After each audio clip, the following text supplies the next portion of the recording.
So our next talk this morning is the first of a pair of talks by Greg Pearlstein and Patrick Brosnan on mixed Hodge modules, extensions of mixed Hodge modules and Hain's Biextension line bundle. First talk is by Greg. Yep. The floor is yours. Okay, thank you so much. It's good to be back in Miami. My thanks to the organizers for the kind invitation. So let me say a little bit about the structure of this talk. So I do have some newer results that I hope to present at the end of the talk, if I get there.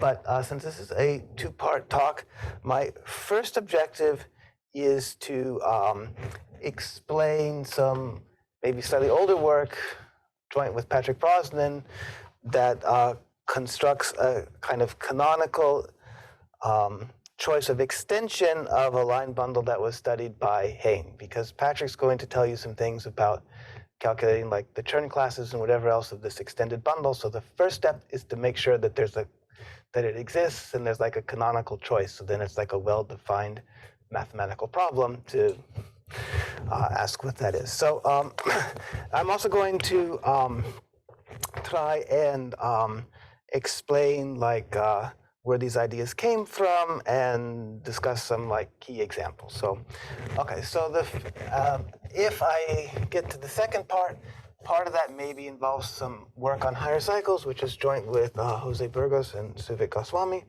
All right. Okay, so maybe the simplest example of this is X is a compact Riemann surface, or no, compact Kähler. The example is the Riemann surface. Okay, compact Kähler manifold. And then we are going to take A and B analytic cycles on X. Let me know if I need to throw away this marker. So the first thing that I want is the complex dimension of X is equal to the complex dimension of A plus the complex dimension of B plus 1. The second thing that I need is that A and B are homologous to 0. And the third thing is they have disjoint support. So I think this marker has reached the end of its life. Okay. So now, if I have these conditions, maybe I leave the bottom part there just for a minute. Okay, so if I have these conditions, then I can define a height pairing AB, which is minus the integral over A of eta of B, where eta of B is a Green's current for B. And I'm not going to dwell too much on that, but I'll give you an example just to make it absolutely clear what kind of an object we're dealing with. So now for the example, I started to write down, so here is X is a compact Riemann surface. A is A plus minus A minus. B is B plus minus B minus. And F from X minus the support of B R is harmonic. F minus log of some uniformizing parameter S plus is harmonic at B plus. F plus log S minus is harmonic at B minus, and then this height pairing on A and B up to various possible normalizations I'm not going to worry about is f at A minus f at A plus. Okay, so as I said, in general, you're integrating some Green's current for B over A, and this is like the simplest example of that. Okay. So there we go. Okay. So now the first thing I'm going to try and do is reinterpret this in terms of the theory of mixed Hodge structures, because I have mixed Hodge modules in my talk. So this is something that I learned from Hain many years ago.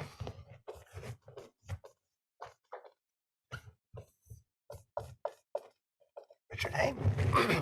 So here I have X, A, and B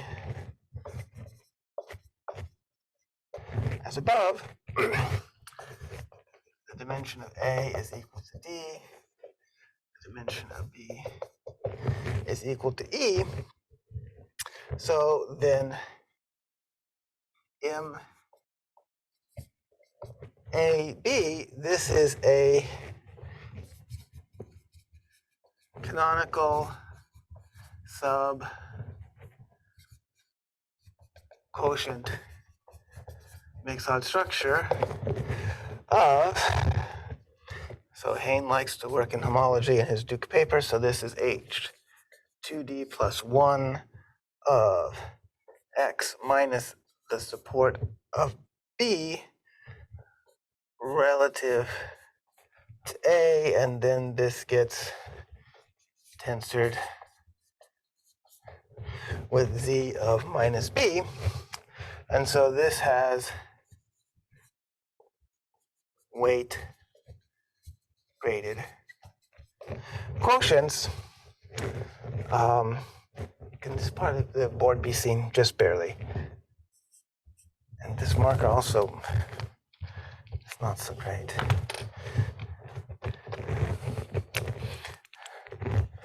Okay, so we have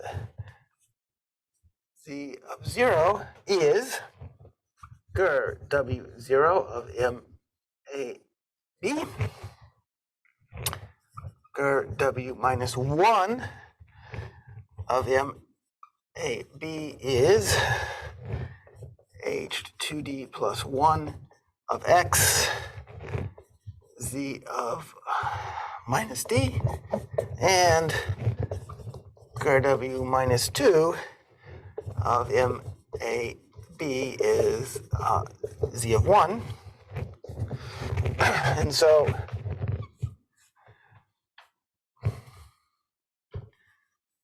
this class here is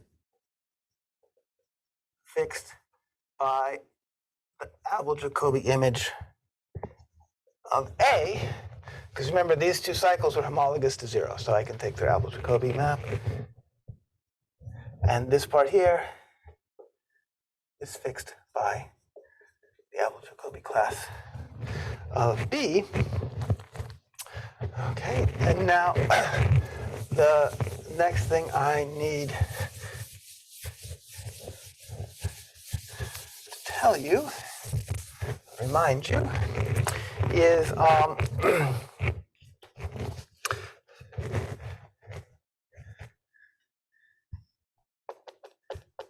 X2 in the category of mixed Hodge structures is equal to 0, so if I switch now to our mixed Hodge structure, the remaining data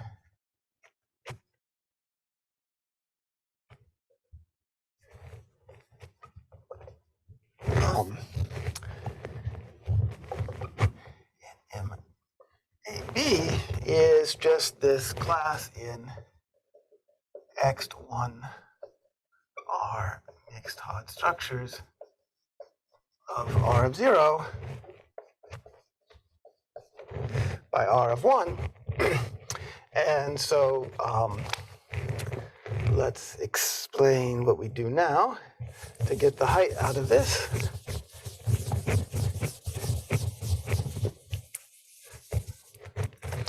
So, okay, so there's a little lemma or theorem of Delene, which says that if f comma w is a mixed odd structure, I'm not going to state this as absolutely precisely as I could, then there exists delta in w minus 2 of the endomorphisms of the underlying vector space V of f and w, and I want to take the real part of that such that e to the minus I delta f w is split over the reals. Okay, so now, so there is a way of making this choice of delta absolutely canonical. So there's a way of making this unique, but then I have to say a bit more. I have to refine this a bit, and I'll explain that later if I have time. What I need to do there to make to give a unique delta. But okay, so now the next little, I mean, it's not so critical for us because what do we have? So we have a grade weight 0, a grade weight -1, and a grade weight -2. So I mean, there's actually only a one-dimensional factor that goes from grade weight 0 to grade weight -2. So I don't need to refine this in this for this particular thing, which is why I'm not doing that. Okay, so so then we have choices of generators, and then so the next little lemma is that if 1 and 1 dual are the generators of C of 0 is curve W minus 1, and Z of 1 is curve W minus 2 for MAB, then basically this height pairing on AB is equal to, I can take this delta for MAB. Okay, I take the lift of 1 to anything. Okay, then there's that's well defined after adding something in W minus 1, which something in weight minus 2 in this particular case is going to kill. So I take delta of MAB of 1 over 1 hat, and that's my height. So the upshot of this is I've given, or Hain's given, a completely mixed Hodge theoretic description of what this height is. So now, why do we want to know any of that? Well, any questions so far before I start erasing this? Once, twice. Okay.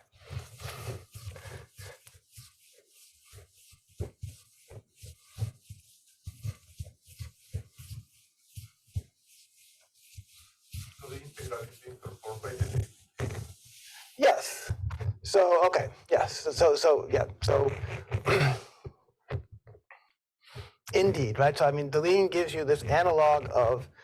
Okay. So what Delene's really telling you is he's giving you some analog.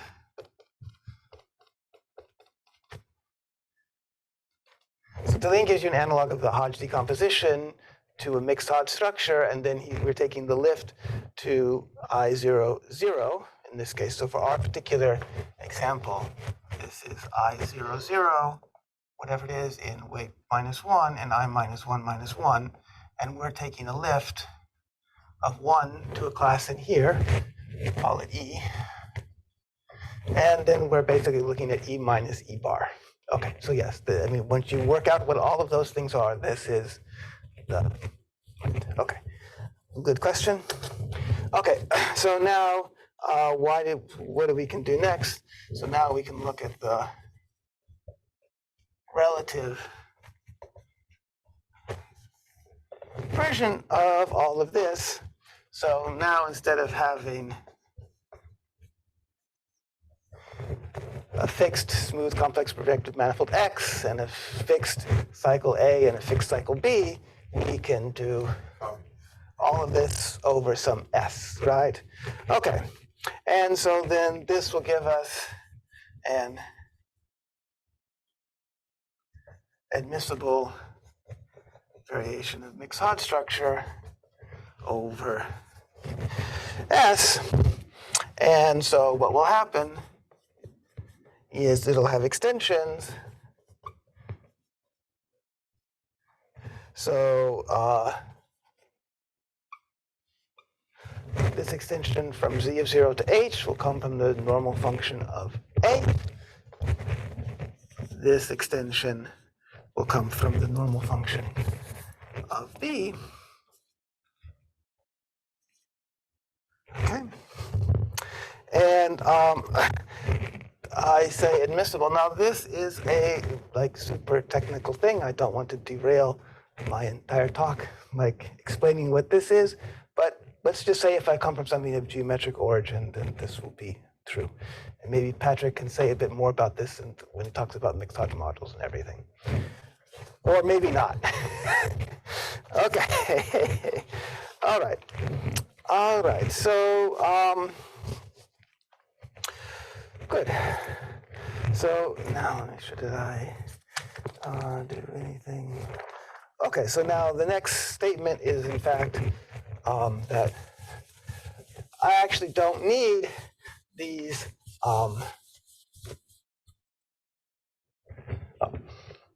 I partially don't need the cycles, okay? So now I can abstract some more. So I can now take H equals a weight minus 1 polarized variation of Hodge structure over S. And I think we're always going to want to assume HZ is torsion 3. And so then we'll have our admissible normal function nu. So this is 0 goes to H goes to some extension plus nu goes to Z of 0 goes to 0. So this is our admissible normal function nu. And then its dual, 0 goes to Z of 1 goes to some E omega dual goes to H goes to 0.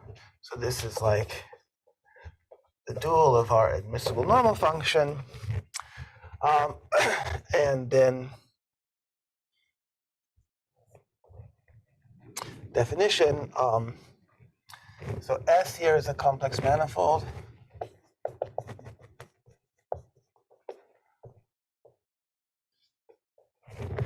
Okay, so if U is an analytic open subset of S, by extension of type nu omega dual is a variation of mixed Hodge structures V over U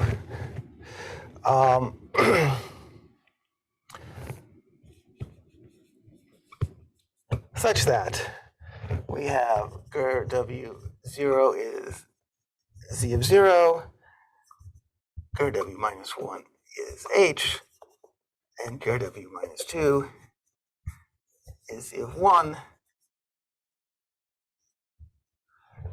And the two normal functions are the extension data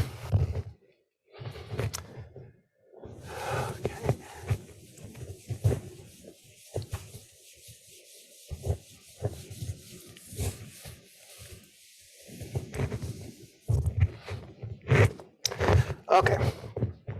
And then so B of nu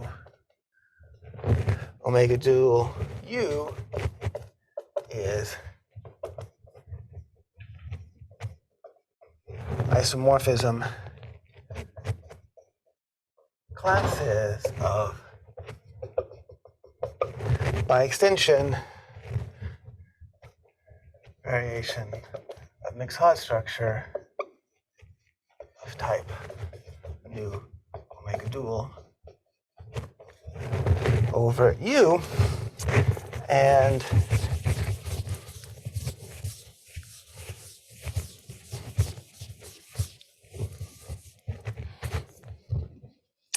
now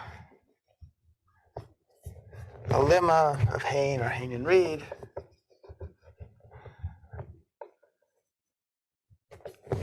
is that B of nu omega dual is an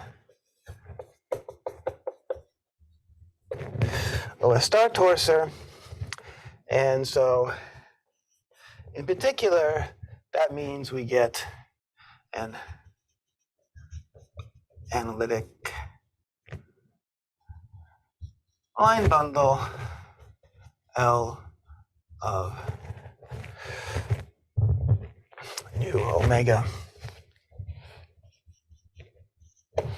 over S. Okay, so given these two normal function or normal function that's dual, we do get, by this procedure, an analytic line bundle over S. Okay, so far, so good. Any questions? And so the point is that, I mean, this is supposed to be arithmetically interesting, right? Because if I actually came from some cycles and I was calculating their height functions, whatever else, I mean, that's a very interesting object via Erich-Caleb geometry, and I'm saying this is an abstraction of that. Okay, so in fact, now I'm going to maybe, since I put Hain and Reed here, I'm going to maybe tell you the motivating example.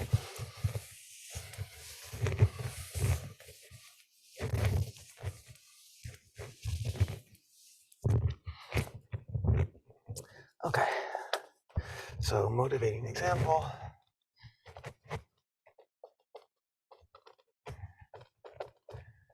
Okay, so again, this maybe is in Hain, Reed, and other various related papers of Richard Hain.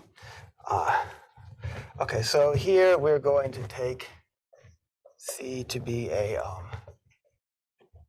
smooth projective curve, genus G greater than or equal to 3. We're going to take a point Q in C, and then, of course, once we do that, then we have the curve goes into the Jacobian of C by P goes to P minus Q, and I'll just call the image of that C. And of course, we also have another map from C to the Jacobian, which is P goes to Q minus P, and I'll call that the image C minus. And then there's a little lemma to do. C and C minus are homologous. Okay, good.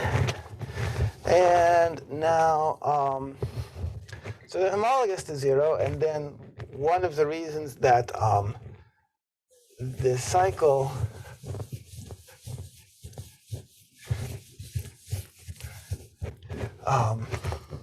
so then, of course, I can look at C minus C negative, and then this cycle is famous, and it's called often the Teresa cycle.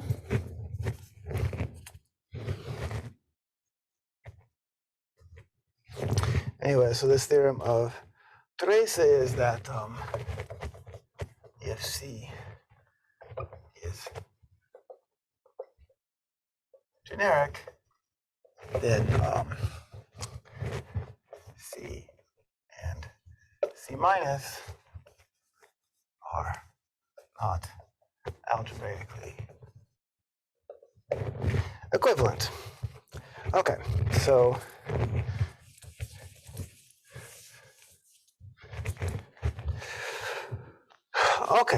now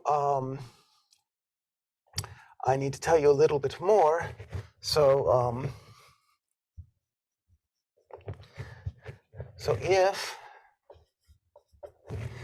omega in wedge 2 of H1 of C is the polarization, then I actually get a decomposition of wedge 3 of H1 of C is the primitive part of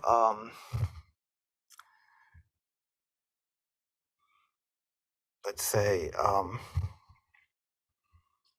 that's the primitive part of the Jacobian of C plus I take H1 of C and I wedge it with omega. And so now what do we do? So of course, the intermediate Jacobian of H prime plus H double prime is Jacobian of H prime times the Jacobian H double prime. So what happens is this decomposition of wedge 3 of H1 of C gives me a decomposition into two parts. And so I'll be able to look at the image of my Abel-Jacobi class of C minus C negative in here, and it is actually not going to depend. I chose a point P, right, in C to get this whole thing started, right? Okay, so that's going to get wiped out in that, and what's left over in this primitive part, this is like a well-defined thing. So, okay.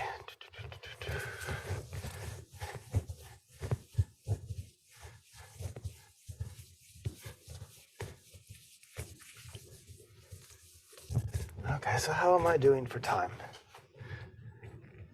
Okay, yeah, I don't think I'm going to get to my new stuff, but anyway, that's okay.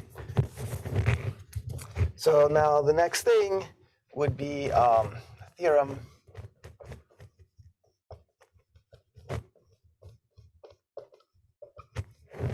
of Hain, which would say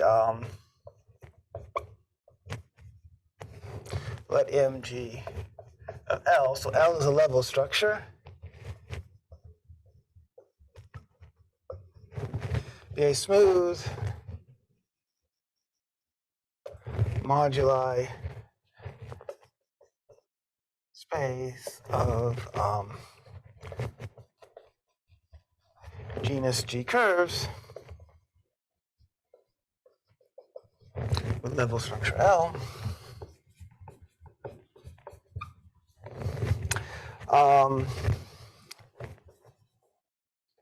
Then there exists an admittable normal function nu over mgl,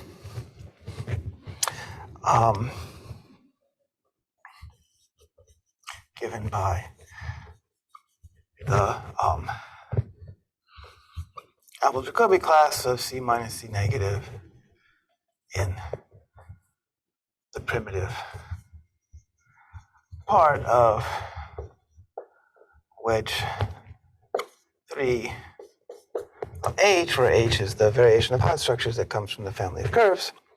And so in particular, that will of course give me this Biextension line bundle B over MGL. Okay, so now I have to say something. So I certainly wanted my normal functions and everything else to be defined over complex manifolds. So now Hain and Reed studied this quite a lot in this paper on the Erika-Ilov geometry of the moduli space of curves, but then they immediately just say we're going to work with overfolds and forget about this level structure. So I try and state this honestly, but if you look in this paper, it's all just like at some orbifold or stack level, and there's not so much in that paper about like the level structure. Okay, so okay, so maybe I want to come back to exactly what Hain and Reed proved about that after I state my next result. Okay, so if we have V over U, a Biextension variation of mixed Hot structures, then we can define the height of V just like I did before. I applied Delene splitting to 1, and then I look at what multiple of one dual I obtained by that. And so the little lemma, so this is in my paper with Brosnan, but I mean, it's certainly known to Hain and others, right, is that, so let L of nu and omega denote the analytic line bundle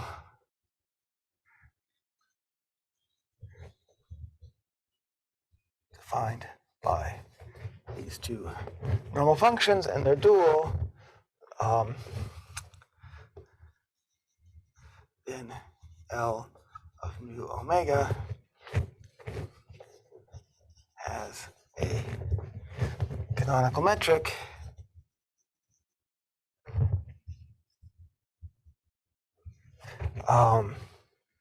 defined by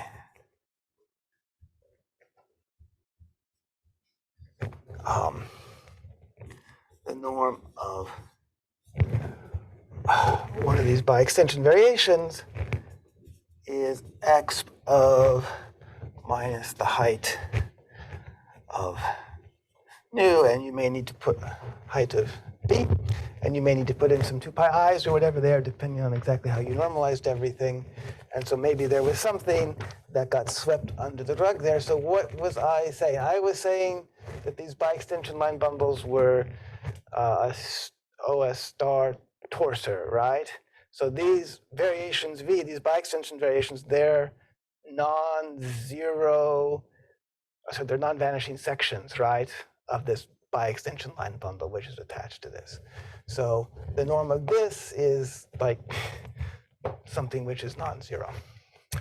And like reason I mentioned 2 pi I is that, in fact, you'll find out if you act on it by C star, then you're going to, like, the ambiguity that's going to come out is going to be some multiple of 2 pi I, and that's going to get washed out by taking this exponential. So that's kind of what you would need to know. So before I go back to what Hain was saying, I want to now state the 2 basic questions.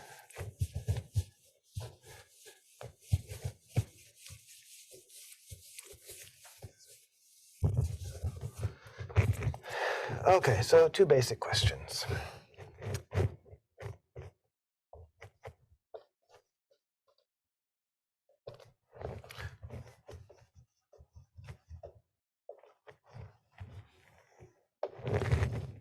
Okay, so now we're going to let J from S into S bar be an inclusion of S in S bar as the risky open.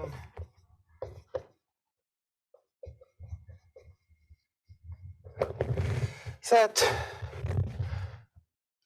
nu and omega dual admissible normal functions and its dual on S and L be this L of nu omega dual. So question 1 is, does L extend to a line bundle on S bar with the following property?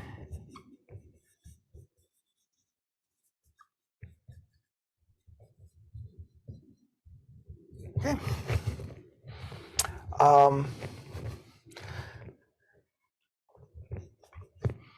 For U an open subset, analytic open subset of S bar, the restriction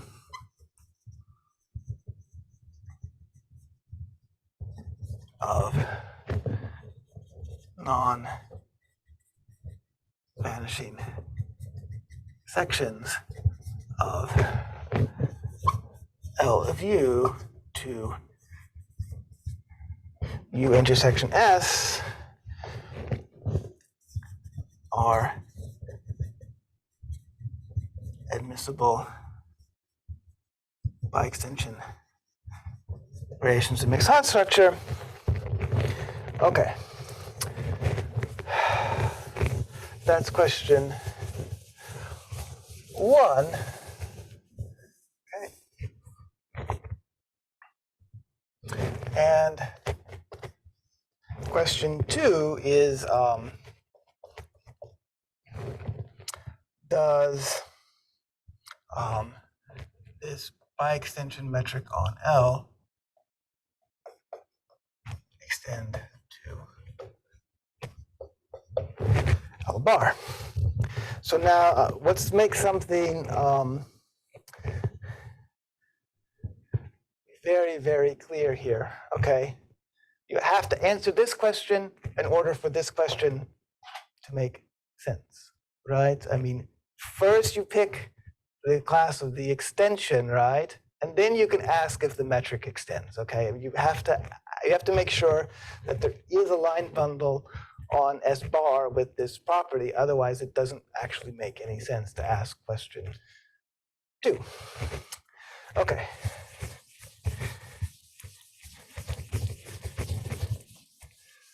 Okay. So, okay.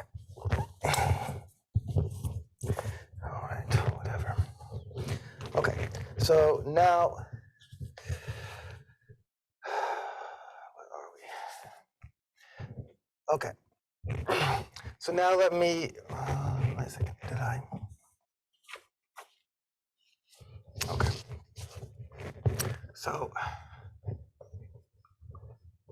So theorem, if you'd like theorem 1, so this is joint work with Austin and myself, is that there exists a canonical choice of extension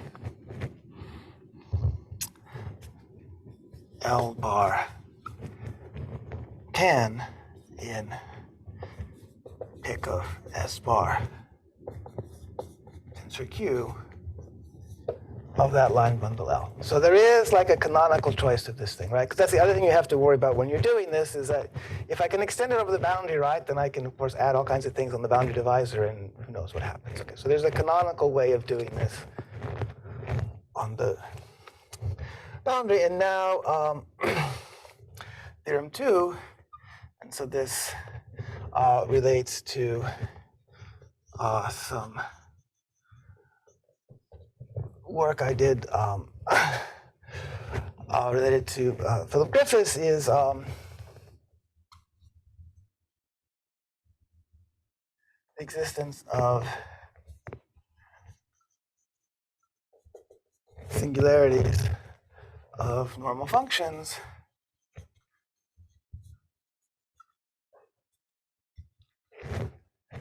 is an obstruction to extending L2. Okay, so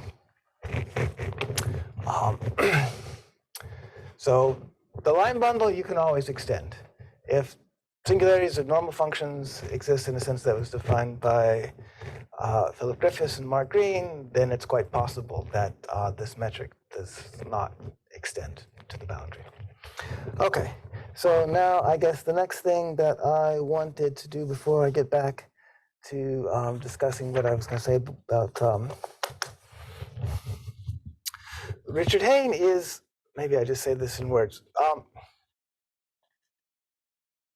So in the case where S is smooth and projective, then question 1 is asking, is this line bundle algebraic? That's what it's saying. Okay, so now you have to be super, super careful here, okay?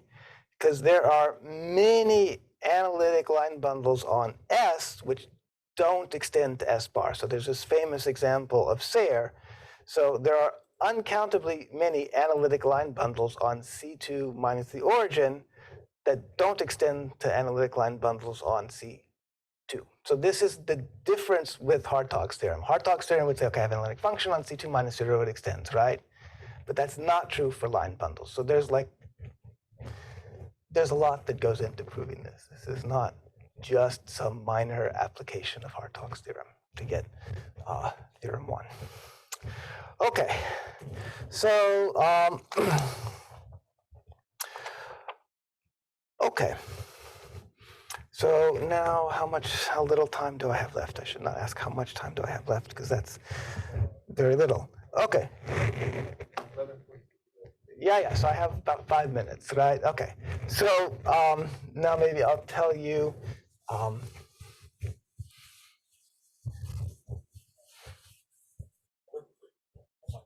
yeah.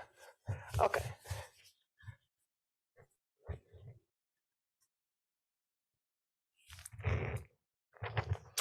So, maybe I say it that way. Okay. So basically, I mean, this is also something that I learned from Hain. So the issue with why the metric doesn't extend is because if you have, it's possible that you have a curve going in to this boundary divisor where it looks locally like log of S2, and going in along this boundary divisor, it looks like log of S1. The height looks like that. The height looks like that, yes, the height. Okay. And then, well, if the metric's going to extend, right, then along this diagonal curve, it should look like the sum of those two things, right? Okay.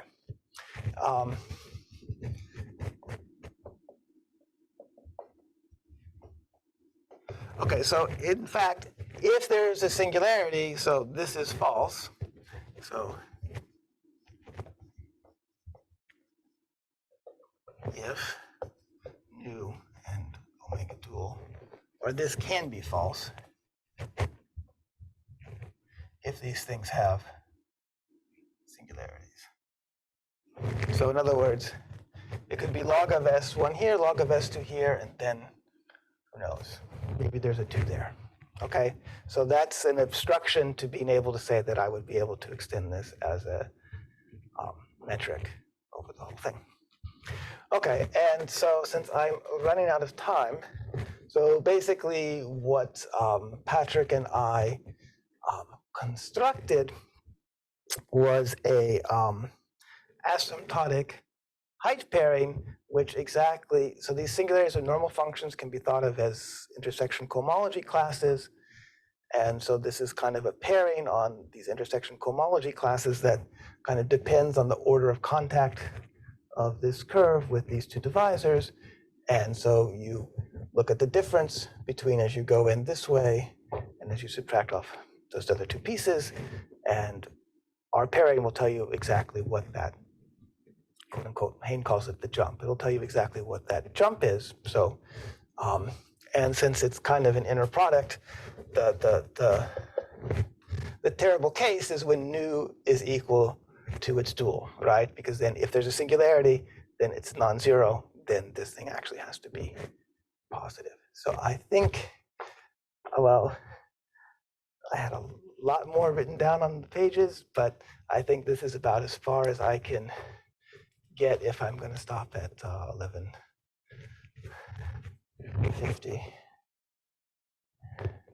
Maybe I just ask questions now, if there are any.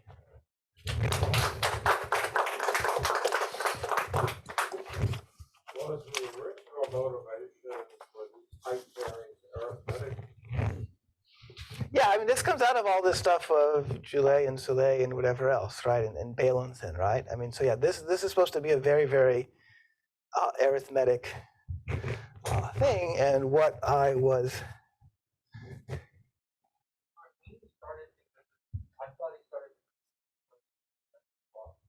Yes. So he did, yeah.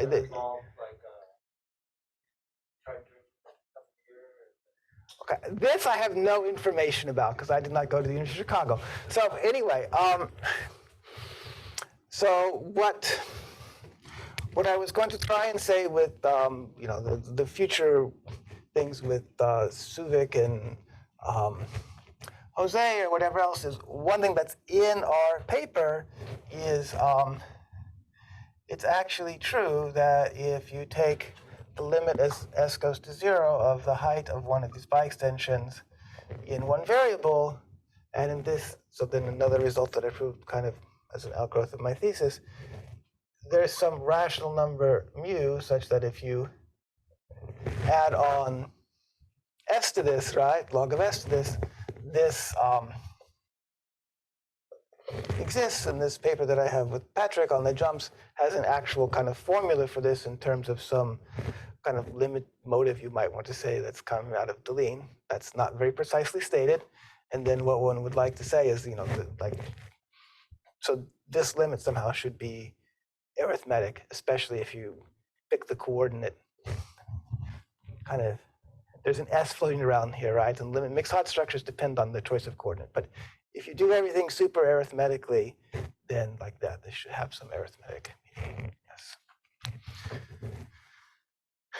But that's the subject of yet another talk.